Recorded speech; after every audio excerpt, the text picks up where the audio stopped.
তুমি কি জানো বন্ধু, তোমার জীবনের সবচেয়ে বড় কষ্টের কারণ হয়তো কোনো মানুষ নাই, কোনো ব্যর্থতা নাই, এমনকি কোনো খারাপ পরিস্থিতিও নাই, বরং স্বয়ং এই কষ্টের কারণ, আসল কারণ হলো সবকিছু নিজের নিয়ন্ত্রণে রাখার চেষ্টা করা। মনে করো আমরা স্বামী অথবা স্ত্রী অথবা আপনার ছেলে অথবা যে কোনো মানুষই হোক বা যে কোনো পরিস্থিতি হোক, আমরা সবসময় আদম্য চেষ্টা করি সেই পরিস্থিতিকে বা সেই মানুষকে নিয়ন্ত্রণ করার, তাকে নিজের নিয়ন্ত্রণে রাখার।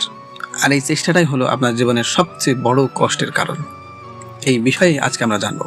আমরা সারা জীবন ভাবি যদি মানুষগুলো আমার কথা মতো চলতো, যদি পরিস্থিতিগুলো আমাদের পরিকল্পনা মতো হতো, যদি ভবিষ্যৎটা আমার ইচ্ছা মতো সাজানো যেত, তাহলেই আমি সুখী হতাম। কিন্তু আশ্চর্যের বিষয় হলো, যত বেশি আমরা সবকিছু নিয়ন্ত্রণ করতে চাই, তত বেশি আমরা অস্থির এবং উদ্বিগ্ন এবং ক্লান্ত হয়ে পড়ি। আজ তুমি এমন এক গভীর সত্য জানতে চলেছ বন্ধু আমার, যা বুঝতে পারলে হয়তো তোমার জীবনের প্রতি দৃষ্টিভঙ্গি পুরোপুরি বদলে যেতে পারে। এজন্য পুরো ভিডিওটা দেখার জন্য আবেদন রইল। প্রকৃতির দিকে আমরা তাকালে একটা জিনিস খেয়াল করি, অনেক যে সমস্ত বাঁশ গাছ আছে আমরা জানি, প্রচন্ড ঝড় এলে কিন্তু এই বাঁশ গাছগুলো সুন্দরভাবে একদম নিচু হয়ে যায়, বড় বড় গাছের মতন শক্তিশালী হয়ে দাঁড়িয়ে থাকে না, সে একদম মাটিতে নুয়ে পড়ে। আবার যখন ঝড় থেমে যায়, সে আবার সোজা হয়ে দাঁড়িয়ে যায়। সে ঝড়ের বিরুদ্ধে কোনো সময় যুদ্ধ করে না, সে ঝড়কে থামানোর চেষ্টা করে না, সে শুধু নিজেকে মানিয়ে নেয়, সেই ঝড়ের সঙ্গে মানিয়ে নেয়। আমরা বর্তমান সময়ে স্বামী স্ত্রী সন্তান এদেরকে কোনো সময় মানিয়ে নিতে পারি না, সব সময় এদের সঙ্গে যুদ্ধ চলতেই থাকে।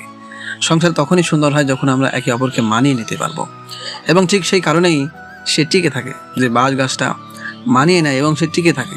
আমরা যখনই সংসারে সবকিছু মানিয়ে নিতে পারবো, তখনই কিন্তু আমরা সংসারটা টিকিয়ে রাখতে পারবো।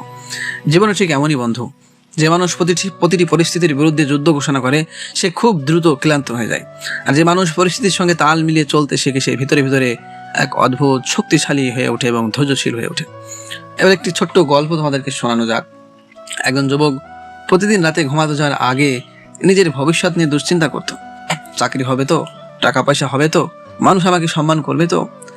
একদিন এক বৃদ্ধ জ্ঞানী মানুষ তার কাছে গেল এবং সে এই সমস্ত বিষয় জানতে পারলো। তাকে বলল সেই যুবকটা যে আমি প্রতিদিন রাতে এই সমস্ত টেনশন করি। তো বৃদ্ধ তাকে এক গ্লাস পানি হাতে দিয়ে বললেন, এই গ্লাসটা 5 মিনিট ধরে রাখো। 5 মিনিট পর মুরব্বী জিজ্ঞাসা করলো যে তোমার কি কষ্ট হচ্ছে? যুবক বলল, না, আমার কষ্ট হচ্ছে না। তো বলে, ঠিক আছে, এবার তুমি এই গ্লাসের পানিটা 1 ঘন্টা ধরে রাখো। তখন সেই যুবক বলে উঠলো যে 1 ঘন্টা ধরে রাখলে আমার তো হাত ব্যথা হয়ে যাবে। বৃদ্ধ তখন হেসে বললেন, পানির ওজন তো একই আছে, পানির ওজন তার চেঞ্জ হয়নি, ওই গ্লাস 1 গ্লাস পানি আছে, তাহলে এখন তোমার কেন কষ্ট হবে?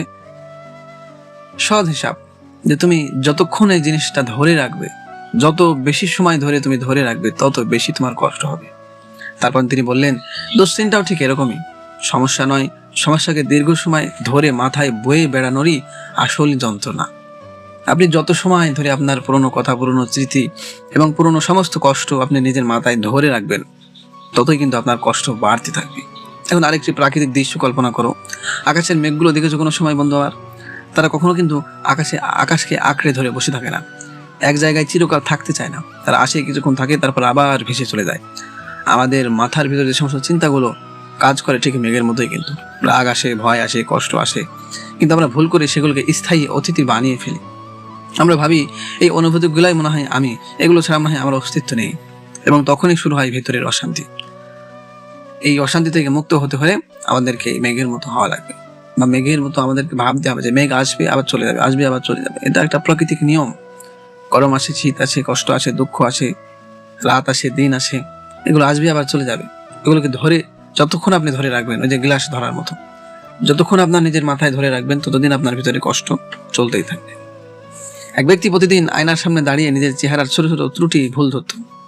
তার মনে হতো মানুষ শুধু তার দুর্বলতাগুলোই দেখছে। কিন্তু একদিন তার ছোট্ট মেয়ে তাকে বলল, বাবা, তুমি কি জানো আমি আয়নায় কাকে দেখি? লোকটি অবাক হয়ে জিজ্ঞাসা করলো, আয়নায় তুমি কি দেখো? মেয়েটি বলল, আমি তোমাকে দেখি।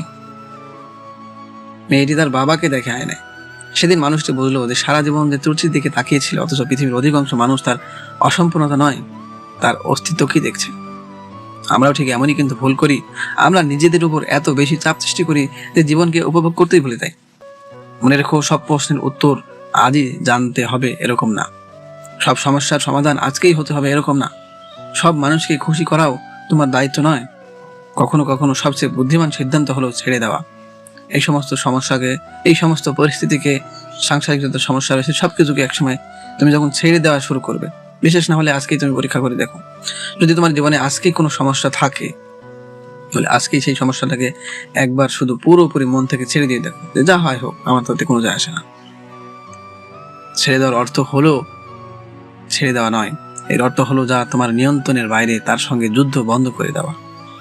সত্যিকারের স্বাধীনতা তখনই আসে যখন তুমি উপলব্ধি করো জীবনের সব সময় সব পরিচালনা করতে হয় না, জীবনের সব পরিস্থিতি পরিচালনা করতে হয় না, কখনো কখনো জীবনকে শুধু প্রবাহিত হতে দিতে হয়। আর যেদিন তুমি এই সহজ সত্যটা হৃদয় দিয়ে অনুভব করতে পারবে, সেদিন তুমি দেখবে বাইরের পৃথিবী বদলায়নি, কিন্তু তোমার ভেতরের পৃথিবী সম্পূর্ণ বদলে গেছে। এবং সেখান থেকেই শুরু হয় প্রকৃতির শান্ত প্রকৃত শক্তি আর প্রকৃত তুমি মুক্তি হতে পারবে সেদিন, যেদিন তুমি ছেড়ে দিতে জানবে বা ছেড়ে দিতে পারবে যে কোনো পরিস্থিতি। তো বন্ধুরা, ভিডিওটার বিষয় হলো এটাই, যে জীবনের সমস্ত পরিস্থিতি আসবে, খারাপ দুঃখ কষ্টের সমস্ত পরিস্থিতি আসবে, তো এই পরিস্থিতিগুলোকে আমাকে ছেড়ে দিতে হবে। আপনি যত ধরে রাখবেন, যতক্ষণ ধরে রাখবেন, তত আপনার কষ্ট বাড়তে থাকবে। তো বন্ধুরা, ভিডিও আজকে পর্যন্তই। সকলে ভালো থাকবেন আপনার, এবং শেষ পর্যন্ত ভিডিও দেখার জন্য আপনাকে অসংখ্য ধন্যবাদ।